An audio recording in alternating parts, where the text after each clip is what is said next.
Mister Bachchan mass మహా trailer అయితే release అయింది. మాస్ మహా ఏంటి చెత్తగా ఉంది, కానీ థియేటర్కి ట్రైలర్ అయితే రిలీజ్ అయింది. ఇంకా ఈ ట్రైలర్ చూశాక నా ఉద్దేశం అంటే ఓకే భయ్యా, మరీ అంత గొప్పగా ఏం లేదు.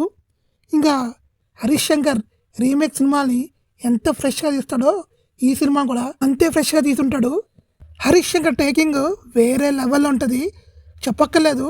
గబ్బర్ సింగ్, గద్దరగొండ గణేష్ ఆ సినిమాలు ఎంత ఫ్రెష్గా తీశాడంటే అంత ఫ్రెష్గా తీశాడు.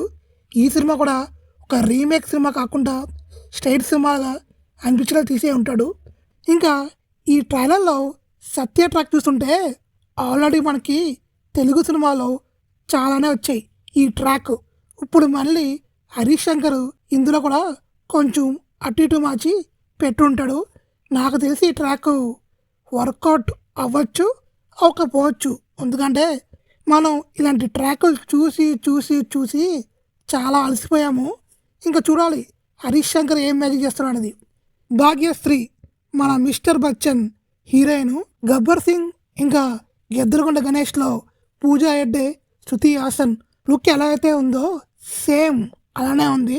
మేబీ సెంటిమెంట్ ఏమో, చూడాలి ఈ సెంటిమెంట్ హరీష్ శంకర్కి వర్కౌట్ అవుద్దో లేదా అనేది. ఈ ట్రైలర్ మొత్తం నాకు జగపతి బాబు గారి రోల్ చాలా బాగా నచ్చింది, చాలా పవర్ఫుల్గా కనిపించారు.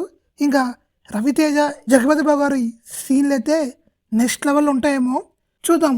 సినిమా రిలీజ్ అయ్యాక ఏ లెవెల్లో ఆడుద్దా అనేది చూద్దాము.